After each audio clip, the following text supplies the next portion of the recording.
The first time I heard about this story, I was really freaked out because I never believed something like this could happen in the United States of America. But before I get into that story, if you're a fan of the true, strange, dark, and mysterious stories, welcome to the Dark Past, where I'll be bringing you one or two stories every week. So please do sit back, relax, and enjoy today's story.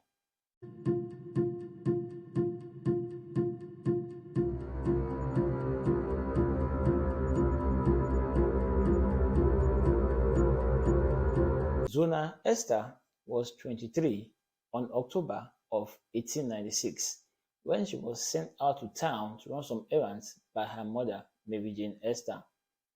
Zona, while in town running this errand, came across 37 years old blacksmith Erasmus Shue.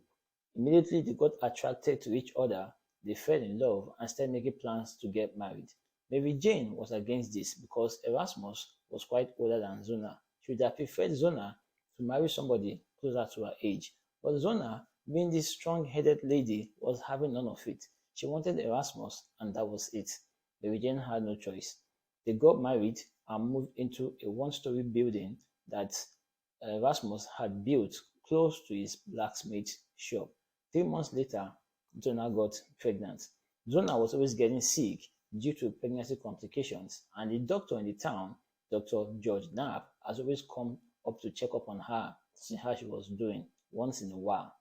On the 23rd of January, Erasmus was at the shop working, going about his routine, and had planned to get off early so he could go be with his precious wife because of her pregnancy complications.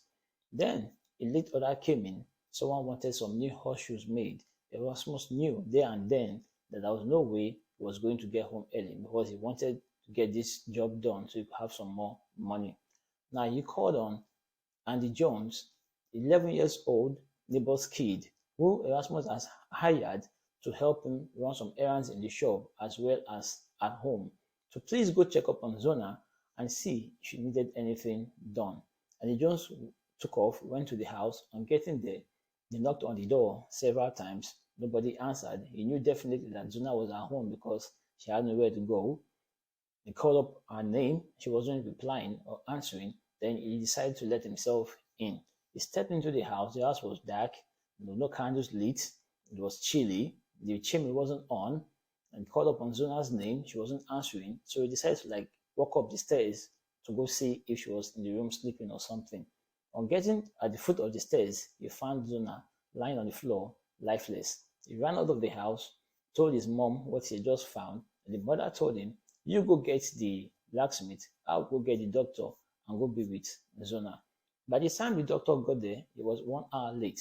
The neighbors were already in the house, and he realized that Erasmus has taken Zona's body up into the room, dressed her up, and had her head on his laps. He was crying profusely and stroking her hair over and over and over again.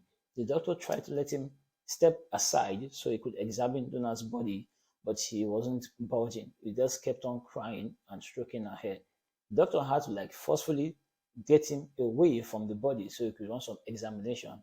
But still, he was still close to the body, not giving the doctor much of a chance to do a proper examination. So it was done. The burial was set. During the burial, Erasmus was so sad, weeping continuously, and stood so close to Zona's body. After the burial, when Zona was about to be laid into the ground, Erasmus took a scarf and placed it on Zona's neck and said she would have wanted it. It was her favorite scarf. All through this was happening, Mary Jane wasn't even paying attention to whatever was going on. She was just sitting, staring at Erasmus with a gaze of hate and disgust. She knew something was wrong. Immediately when the burial was done, she stood up without saying a word to nobody and just went straight to her house. People started noticing strange behaviors in Mary Jane. Like every night, candles were lit up in her room, and they see her pacing up and down, mumbling under her breath. Even when she stepped out of the house, she was always mumbling, saying words, and always turning around, like expecting somebody to be by her side. People thought she was going crazy or she had something to do with her daughter's death. So, after a month, a full month later, Mary Jane stepped out of the house looking all neat, dressed up, and went straight to the prosecutor's office. She didn't wait to be called in. She just barged straight into the office, and when the prosecutor saw her, he was so interested to know what she had to say because rumors have been going around town that Mary Jane was losing her mind. So he was like, come in, have a seat. What can I help you with? When Mary Jane opened her mouth to talk, the prosecutor was like, truly, you're going crazy. Deep in his mind, it was like, truly, you're going crazy. But there was a point she hit on that made the prosecutor get off his feet and went straight to the doctor's office. On getting there, he told the doctor what Mary Jane had just told him. The doctor decided they had to exhume Zona's body. The ground was still cold because during that time of the year, it was winter season. Now, this is what Mary Jane had to tell the prosecutor. Mary Jane told the prosecutor that immediately after the burial, she went home and began praying. She was praying every day for Zona's ghost to appear and tell her what happened. She prayed night and day without stopping. Then one fateful day, a bright light came shining in through her window.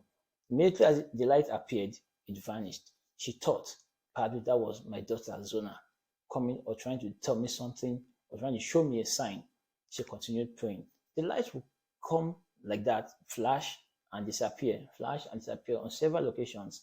Then on one fateful night, I think the fourth time it happened, the light stayed. She was scared. And out of that light came out Zona. Zona crept out of that light, looking so pale, her hair resting all on her shoulder, and her eyes as dark as death itself.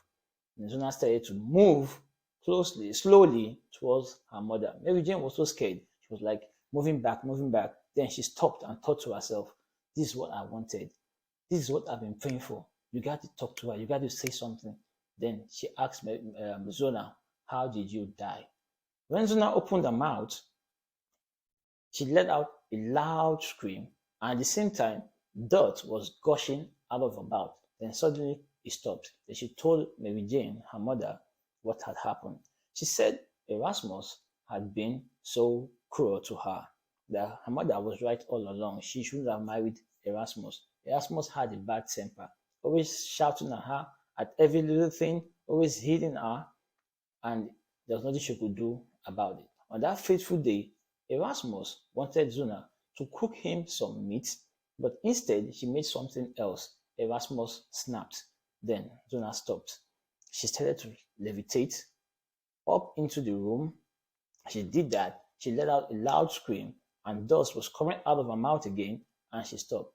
Then immediately her neck started to contort all the way to her back, and it leveled, her face leveled with her back.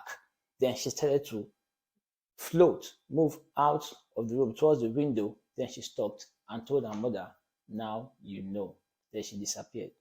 That was the story Mary Jane had told the prosecutor. Now, Zona's corpse has been exhumed. They now did a thorough examination on her body, and they realized they could see fingerprints all over her neck. And they realized that her windpipe has been broken as well. That could only be from strangulation. Zona's story helped the prosecutor to make an arrest on Erasmus, and he was convicted for Zona's murder. He was sent to 15 years to life in jail, and after 3 years in jail, Erasmus died from mysterious circumstances. To date, nobody knows how that happened. It was later found out that Erasmus had been married twice. The first wife divorced him because he was being abusive, and the second wife died mysteriously while Erasmus and her were walking on the chimney when a brick mysteriously fell and hit the wife on the head, and she died. Now, this is today's story. Zona's gravesite is now an tourist attraction up there in West Virginia, where it says in summary, I'm not going to say the whole thing. Here lies Zona Shu, the only case in America that a ghost story has been used to convict a murderer. That was really interesting. I heard that story. I was like, wow, can this really happen? Stories like that always only happen in Africa. I know of stories like that, but I never heard that the ghost talked. There are no stories where ghosts appears to those that have murdered them and they make sure they take them along with them. I'm going to give you stories like that very soon. But if you enjoyed today's story, please don't forget to give it a like, share, and please subscribe to my YouTube channel. I'll be seeing you guys next time. Have a great day. Thank you.